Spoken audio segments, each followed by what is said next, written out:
Okay, now. Hey guys, welcome to the first episode of the Nancy Drew Crew with Insightful Carrie and myself, Voices. And so today for the first episode, we want to go over what led Christian Andreacchio to leaving his tugboat work and to going home, and which led to then his what's being called a suicide, which is what we're trying to uncover if it was murder or suicide. But today we will go over what exactly led up to those events a little bit, and then Carrie will give you guys more of a nailed down timeline of the events also leading up to that.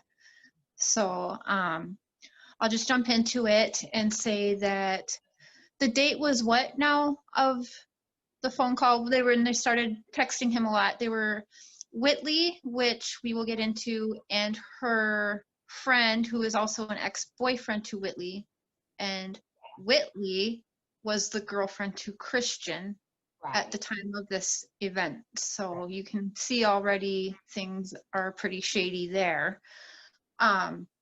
So Christian was at work on the tugboat in Mississippi, and he was getting these texts kind of all day, texts and calls from Dylan and Whitley, kind of pushing him over, and everybody on the boat was saying that yeah, he was kind of being blown up by Dylan and Whitley. And again, like we said in the intro video, he had ultimately gone home on this weekend because he was told his girlfriend Whitley was doing drugs and driving his car around, his BMW that she wasn't supposed to be driving around, and that she was hanging out with Dylan and another guy as well. And so Christian thought it was best to go home and kick her out of the apartment, take his car back, and kind of get his home life back in order so that he could then go back to work and get back to that. Now, what was the date again, Carrie? It was Matt Miller that she was hanging out with, by the way. Matt Miller, right.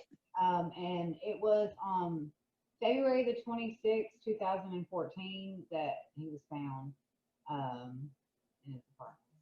So the 25th then, or it was the 26th still when he went home, when he left the tugboat? Right, it was like 1 in the morning or 2 in the morning. It was like 1:30 maybe, I think it was. Yeah, about 1:30 in the morning. I know you'll go over more detailed. You've got it all in front of you there. So he had been packed up and ready to go, and the person to pick him up from the boat was Dylan, which is Whitley's ex-boyfriend, who acted like a friend to both of them. It was very weird. They had been friends since childhood. I think his grandmother lived across the street from Whitley, and he had a bad home life too. So it seems like they had just like always been friends and been like probably, like them friendships where they know like the dark side of you. You can be yourself with them and, right. show them that kind of thing. That's what it feels like to me there. That kind of when thing. you grow up together like that, yeah. But a lot of people thought, I heard on Culpable, the podcast that got me super interested in this case. I heard on there that everybody assumed that he was Christian's best friend, but it was said that Christian was actually wanting to separate them. Like he was wanting to stop that kind of them hanging. Yeah, because what boyfriend is gonna want you hanging out with someone that like they've hooked up or whatever? Like, I don't think that they presented it like that though. I don't think that. Right. Well, he probably had a common sense. He was very smart, actually. I mean, he was trying to become the youngest captain of the tugboat, and he was right on track to be the youngest captain and get everything. Successful for being 21. For 21, yeah. And he had been. And he wanted to do that all of his life, right? He always wanted to be working on that was his goal. That was his dream. So he really had everything set up in his life that he had always planned for and wished for and wanted. So, and he was right on track. He had that, he had that savior complex. I feel in his energy, because I have it. A lot of empathetic people have it, where you want to help somebody, where it Right. makes you feel good to help somebody. So you go after or end up with people who need your help, who you That have. kind of matches along with what Ray, his mother, would say too, that Whitley kind of was like this lost, kind of on edge girl, and Christian thought he could save that and help that. He wanted to save her and help her and be there for her, basically. Right. And at the time of this too, Christian had, like we said, he had the goal job, his dream job, the goals that he wanted to reach at such a young age, to be the youngest captain of the tugboats, and the whole crew like loved him. He was very hard at what he working kid. I mean, at 21 years old. He saved up a lot of money. He wasn't Yeah, really, he had a good bank account, he wasn't very frugal. an apartment with his brother, 2 vehicles, and a good bank account, and his dream job. So again, that doesn't really add up at And all to but someone he'd who be wants to commit gone, suicide. for a month, and then he'd be back for 15 days. Right. That doesn't leave much of a life. It's a lot of, you're gone. You don't have a Right. long time to build up closeness with anybody, really. I mean, Yeah. if that kind of work schedule, I wouldn't. It would be a relationship that I wouldn't be. That's a relationship you really have to be okay with, and you have to make. I don't know. That's hard. It's very. Now that just reminded me also, when people are asking, Christian never had really told Whitley that he was like in love with her, maybe in like text messages or privately. But when you ask all of Christian's very close friends he grew up with, his family that he was very close to, his mom, he never told any of them that he was in love with this girl. He never spoke about being in love with Whitley or anything like that. They all say no, it's not something he talked about. He I mean, I think wasn't even he that probably serious did with love her. her, but he loved her because he felt more of a, how do you say it, like that drive that you have to, Yeah, like the need. He felt he felt I needed by, can't yeah. think of the word right now. An obligation, basically. He felt Right, obligated to do certain right. things. Maybe he was trying to build up love, or Could maybe have been. he wasn't. I mean, but it was, to me, it seems like a fleeting type thing where it was mostly a sense of feeling of obligation that he put on himself. I mean, I think it's potential that she did lie to him and tell him that she was pregnant. Oh, oh yeah, yeah. And I've seen interviews where his mom, That would make him, Ray, had I even do feel said like, just in his energy in she period. did. She said she was pregnant, and then a couple days later said that she wasn't. Right. So, I think he might have thought that at the time as well, mm. possibly. I mean, I don't know for certain, but yeah, I really do. But I don't Okay. So Christian then on this weekend, what it was a Friday, right? January. Okay. So then I don't know for sure. Though. Dylan. I can't say for certain it was a Friday. Okay. I don't want to We'll get say. the, we'll get the dates in a second. You've got that dates written down and the times, right? But Well, so Chris gets picked up by Dylan, and Whitley is still at home with her dog. And Dylan goes and picks Chris up at about like 1:30 in the morning. And then so they go home, and now it was a Wednesday, I think. I think he it was goes home, and then there's a 911 call. So from 1:30 to about 4:45, right? yes. There's a 911 call made by Dylan saying that he found his friend upstairs in the bathroom and he committed suicide. We've got a suicide. Is his We exact. got a suicide, And yes. we'll link the 911 call in our description. Yeah, so you guys can check out the 911 call and check it out for yourself. But yeah, it's about 3 hours, a little bit more than 3 hours before from him leaving the boat to the 911 call. And then you also said too, Dylan actually gave the wrong address at first on the 911 call, And which is also during the 911 call, he states several times, I need to call family. I need to call family. But when he Yeah. hung up from the 911 call, he didn't call any No. family of theirs. He called Whitley's family and his family. Hmm. That's who he called. That's who he got. It was so important that needed to know was their families. Why? Why? Right. Why wouldn't it be Christian's family who you found a suicide? You just walk in the bathroom and you just assume it's a suicide. He just assumed Right. Right. he didn't Now, assume guys. maybe something bad happened while he was gone. Yeah. Right away. Yeah. And Yeah. he went and interrupted Christian when he was upstairs in the bathroom. He's like, "Hey, you all right, man? So what? A dude can't take a poop now? He can't go use the bathroom without you being suspicious automatically?" Yeah, that's true. He was automatically worried and ran up there pounding on the bathroom door. He says, like, for "Hey, what? son, My you all family was right?" sleeping. Yeah, yeah.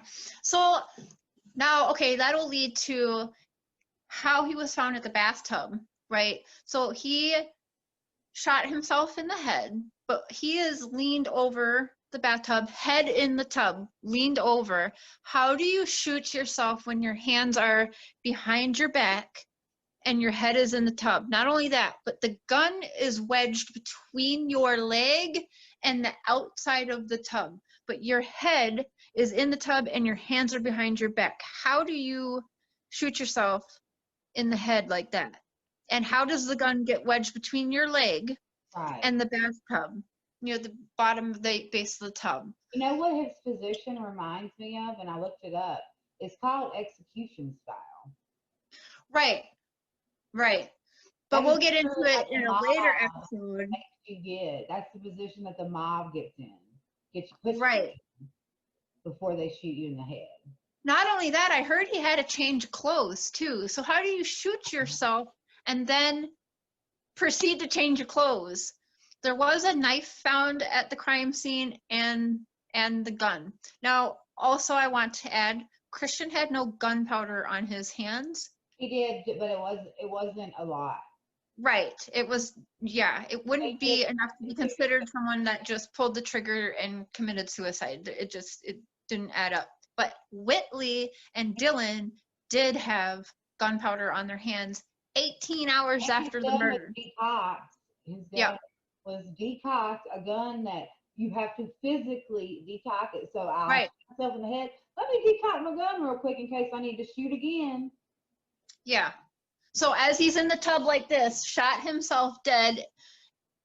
Yeah, somehow that happens. It gets decocked and then shoved between his knee and the bottom of the base of the bathtub on the outside while his hands are behind his back and his head's in the tub. Right. And we'll get more into that, I know, on another Yeah, we'll episode. do that Because probably. The next episode, we're going to go into the inconsistencies in the crime scene itself. Yeah, And there's with a the lot. relationships of Dylan, Whitley, and a few other players that we're going to be, at least one other we're going to be discussing today, and then some more, and their connection to political people in Meridian, Mississippi. So, do you want me to go ahead and go over the statement? Oh, Yeah, don't forget, y'all. We don't want to forget this. Y'all want to know how long it took them to right. get concluded that this was a suicide? 45 minutes. Right. About the amount of time it took them to even get there in the first place, because Dylan doesn't even know the own address of the location that he's at. Right. Oh, and then there's also Dylan was caught at Chris's bank, apparently trying to empty Chris's bank account. And yeah, Christian's bank account. Dylan went to Christian's bank to try and empty it all out, but not even through the drive-through. He had the debit card, and his reasoning is, well, Chris wanted me to have all the money in his bank, but he also said something like, well, Chris sent me to go get food. He gave me his debit card to go and get some food for us. Why would Christian go and tell you to go and buy food when he's there actually to kick you out of his house? Get you out of his car and kick you out of his goddamn apartment. Why is he giving you his debit card to go and get food for y'all? No. He's about to kill himself, you know. Yeah, and his mental he health, was yeah. about to kill himself, but his thought in his mind was, I need some chicken. Never mind. Yep. Yeah. God's chicken, because that is what KFC is. I mean, not KFC, but Chick-fil-A is. And by the way, I'm gonna kill myself before you even Yep. get back, but because I care about you so much, because I want you to have my money. Just go get my money real quick, because I want to make sure you're good, boy. And this smart ass kid walks into the bank and says, I want Christian's money, but yeah, don't know his PIN card or nothing. You just walk in and say, oh yeah, he wants me to take all his money from his account inside the branch of the bank. Right. So, you want me to go ahead and read his statement and Whitley's Yeah. statement? Yeah, Okay, let's do so and Dylan Swearinger, his name is Swearinger or Swearingen, I don't know. It's weird. They got really long names in Meridian, is what I've come to see. He told the police that he and Christian arrived at the apartment that morning. That Whitley and Christian immediately started arguing. Dylan said that during the course of the argument, Christian put a gun to his head and threatened to shoot himself. Whitley, however, never mentioned this incident to police. After the situation with Christian and Whitley had calmed down, Dylan said that he told Christian that he was going to leave in to get food, and he asked if they needed anything. Dylan says that Christian gave him his debit card and told him to pick up food.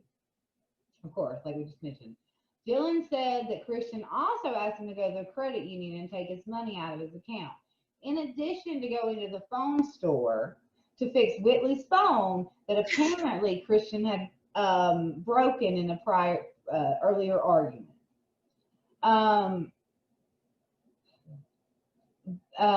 Let's see. Dylan is seen at Christian's credit union attempting to withdraw money at around 12:30 p.m. He was not able to retrieve it because he did not have Christian's PIN number. However, or face. Around the same time, he made a call to Christian's phone. When Dylan returned to the apartment later that afternoon, apparently after also making a trip to Best Buy to look at speakers, because I have no money, but let me go look at speakers. Anyway, he said Whitley was asleep on the couch and that he went upstairs to look for Christian, and whom he found in the bathroom, his body slumped over the bloody bathtub, right? Now we're going to go to Whitley's statement, who starts at the 22nd for some reason in her statement. So I think that's important. Maybe that was when she allegedly, my opinion, she began planning, or I think she was planning it for a while, but I think this is the moment, this is the time when the plans were getting implemented and full speed ahead type thing. The 22nd. Right. Yeah. Because, everything that the suspects say is important because they always give away clues in what they say and what they want to talk about. So she says, on Saturday the 22nd, also the day Christian left for her work at 5 a.m., that night I went to a Mardi Gras party with my family. He stopped talking to me about 1 that day. He left for 2 more days.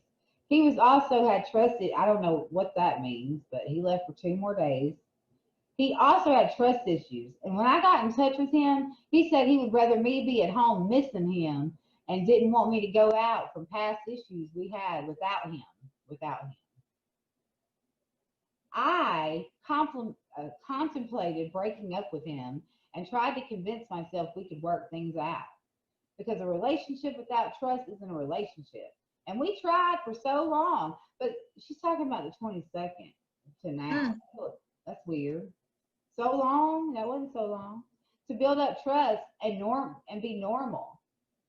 But I love him. Last night, now she's going to the night before his death, the 25th, he said he was coming home and quitting his job. I told him we could talk it out. And there were some things we needed to work on before we could move on with our relationship. Today he came home, and early he wanted to take a ride with me. we went to Bonita, and he just felt like me and his mom, he couldn't make anyone happy between me and his mom. That's what I Mhm. said. Lay down with my dog in our bedroom, and Dylan, the guy who picked him up from work, the guy that's her friend, woke me up. I went upstairs and found the love of my life swooshed up into a puddle of blood. That's a weird word, swooshed. Yeah. Especially when you're thinking about your love of your life, swooshed. And this doesn't even make sense, some of it. So No. we took a ride to Bonita, and nothing else happened in that ride except for what's in Bonita, by the way. What is Bonita? Um, Right. and also, between me and it, so Bonita had something to do with her and his mother not being able to make anyone happy. Doesn't make sense. And the next thing she knows, because apparently she's just like zoning out. Next thing she knows, she's asleep in the bedroom. But Dylan said that she was on the couch. And Right. Dylan's her friend, not just the guy that picked him up from work. That's her friend since she was a child. So next, we're gonna go through the estimated timeline, but this is based on what they said matched up with phone records. Okay, so at 1:37 a.m., Christian calls Dylan asking him to pick him up. At between 3:45 and 4:45 a.m., Dylan leaves to pick Christian up. So we were off Okay. by the time earlier. But 4:16 a.m., Dylan is in Meridian according to a receipt that he had from a gas station. Mhm. At 4:57 a.m., Dylan tweets Meridian to New Orleans to Vicksburg and back to Meridian all before lunch. And he didn't go to Vicksburg, so I don't know what that was about. At 4:59, he called Whitley. Dylan did. At 5:03, Dylan called Whitley again. At 7:43, Christian called his mom. At 8 a.m., Christian is picked up by Dylan. At 11 a.m., Whitley texted Matt Miller from a burner phone asking him to come and get her because Christian was kicking her out. At 11:30 a.m., Christian and Dylan get home. At 12 to 12:30, it is reported that a neighbor heard a gunshot. At 12 p.m., Christian leaves the apartment to get, Dylan, not Christian. Dylan leaves the apartment to get Chick-fil-A, and then he tries to get Christian's money out then.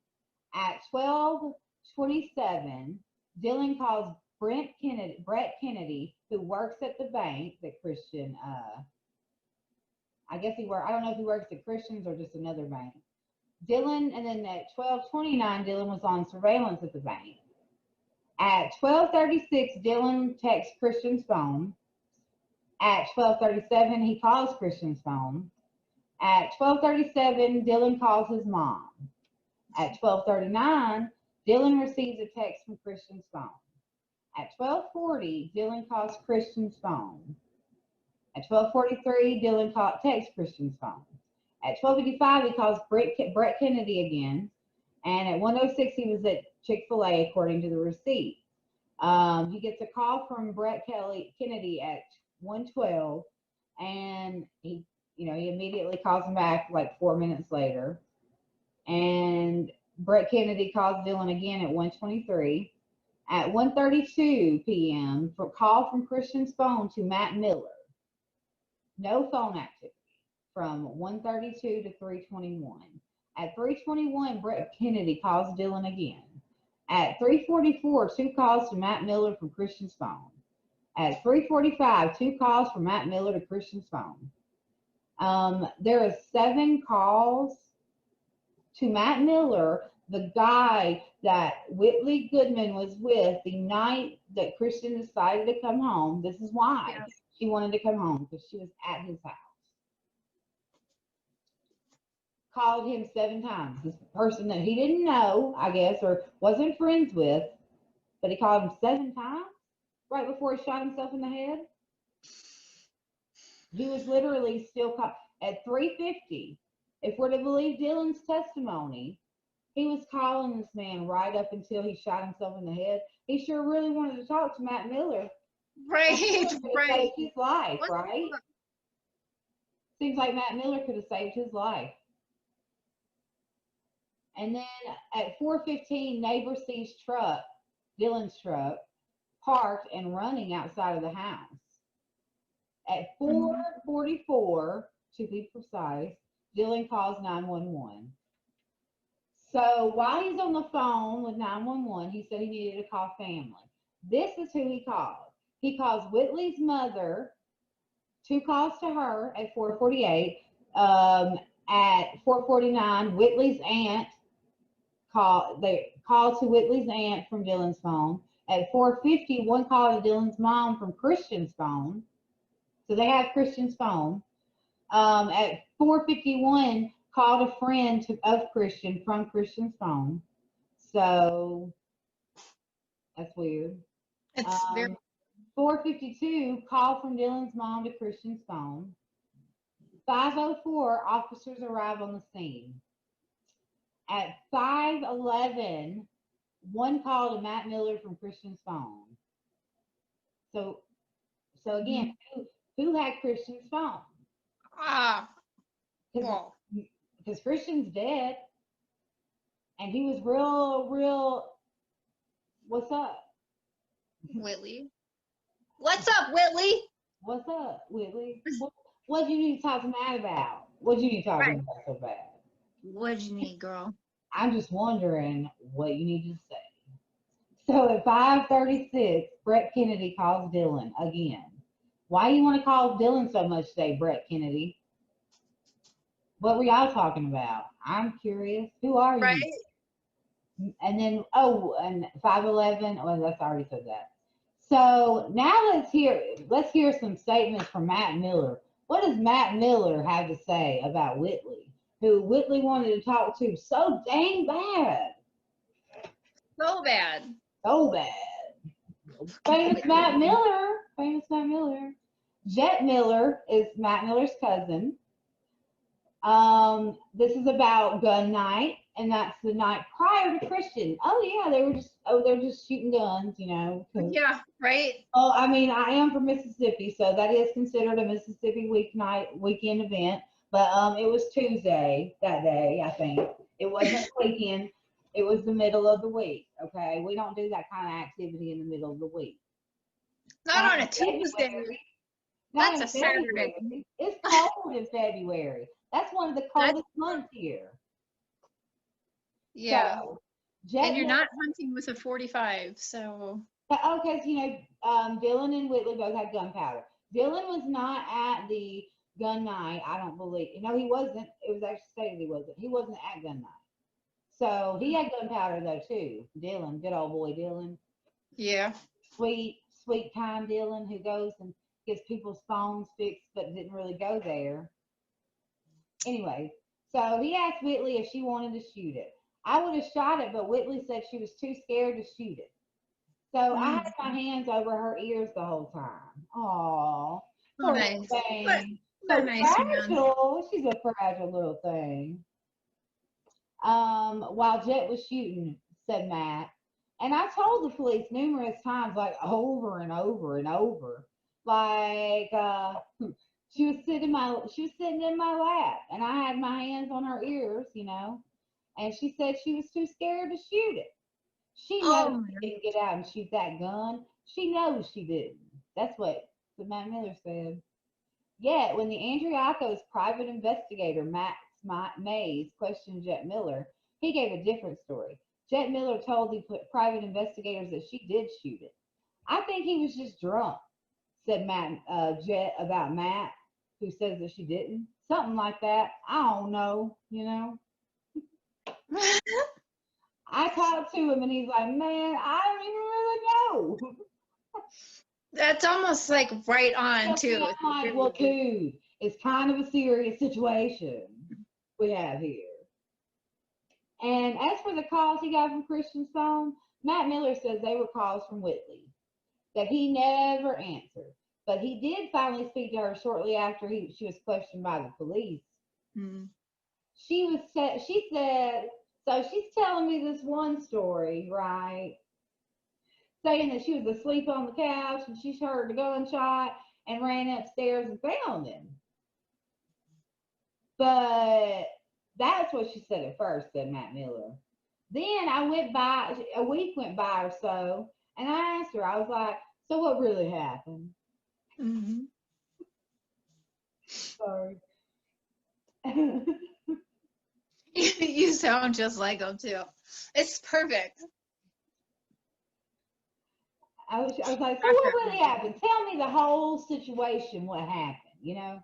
And she said, well, I fell asleep on the couch and Dylan came back. He came back and found me, found Christian and woke me up. And that's what she said the second time. And that's when it really kind of was just like, whoa.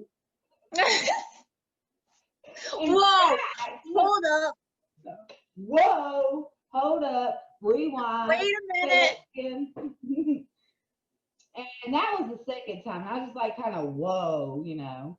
And in fact, a copy of text exchange between Matt and Whitley, Miller says, you said nothing about Dylan with an exclamation point. So he was real excited about it.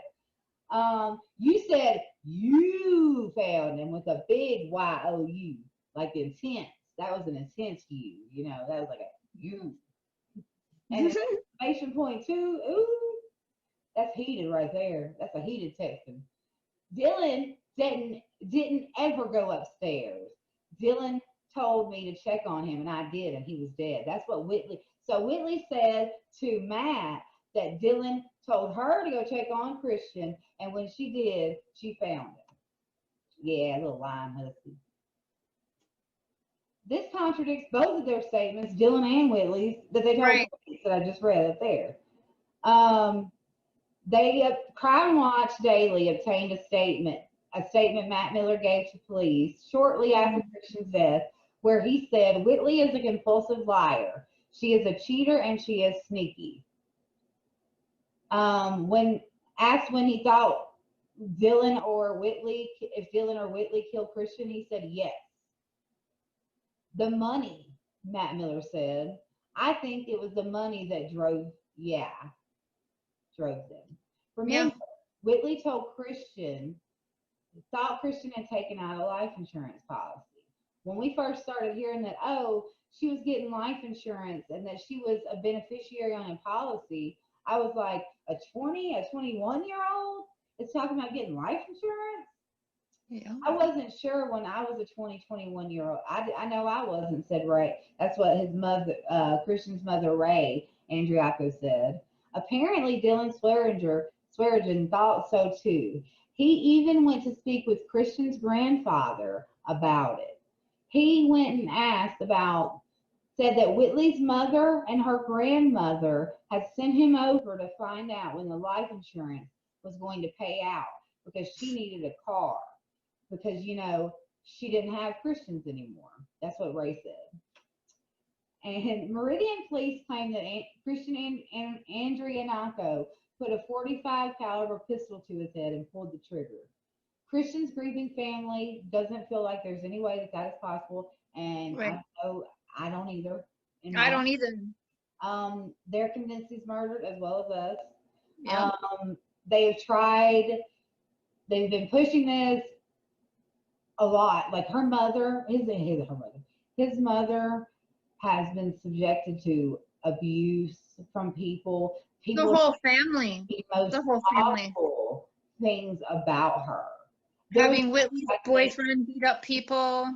Yeah, just recently, like last year, Christian Jenner's sister, her boyfriend got beat up because they want justice. Whitley and Dylan were even indicted, and the DA would not prosecute it, refused.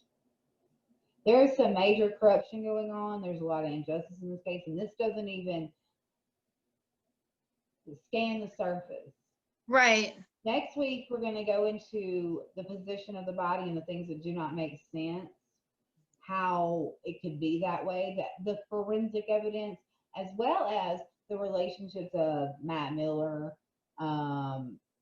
some of the person who was the DA at the time, connections between them and Whitley and her friend group and the parties and the gun night. We're going to focus a lot on gun night and who was at gun night. There's a famous medical examiner, forensic medical examiner. There's a famous medical examiner involved in doing this case who also says it's not possible. There's two, what was it? Was it the Boston Marathon bombing? Yeah. There's two famous cases that this gentleman had worked on, and he was involved in this case, and also says, with everything like Carrie says that we'll get into with the next episode, but there's things that make it very inconsistent with being a suicide. And we want to look into Whitley's past, what happened in her past, and how it might be connected to what happened to Christian. Right. So, or why she's getting away with it, so to speak. Yes. Yeah. So, the injustice here and the justice that has not been served here is one of the most blatantly clear to me, in my opinion, that I have actually seen in a long time. Me too. This is the kind of thing that light should be shed on. Mothers that lose their children and then get harassed in every way possible. Right. There's been messages to the mom, the sister, telling them that Whitley texted his little sister and told her, "You're the reason your brother killed himself." What kind of person would ever do that? Yeah. So to keep like traumatizing and harassing the family after you guys is just so messed up. And Ray has been working really hard since this happened in 2014, I believe, right? Right. She's been working really hard nonstop. She doesn't want Chris's story to die. She wants to keep it alive because she wants answers. She wants justice for Christian, and the family deserves that and the closure so they can finally grieve it properly. Right. Yeah, I just feel bad. His birthday's coming up November 4th, by the way. Yeah. We should do a live stream. Right. We're going to be doing a live stream next Friday, guys. So I hope you guys will join us. But as far as this case goes, the truth can never be sacrificed in the name of peace, for there can be no peace without righteousness. And Amen. That's what we shall bring. We want to bring peace to Ray, and we want to see peace given to her and her family and Christian, who has been victimized for far too long and deserves his time in court. And we're coming for you, Whitley and Dylan. So we hope to see you guys. Like and share, and please join us again next Tuesday for our next episode. Well, Friday we're going to do a little something, but I don't know what we're doing Friday, but Friday and Tuesday. So, yep. Bye, guys.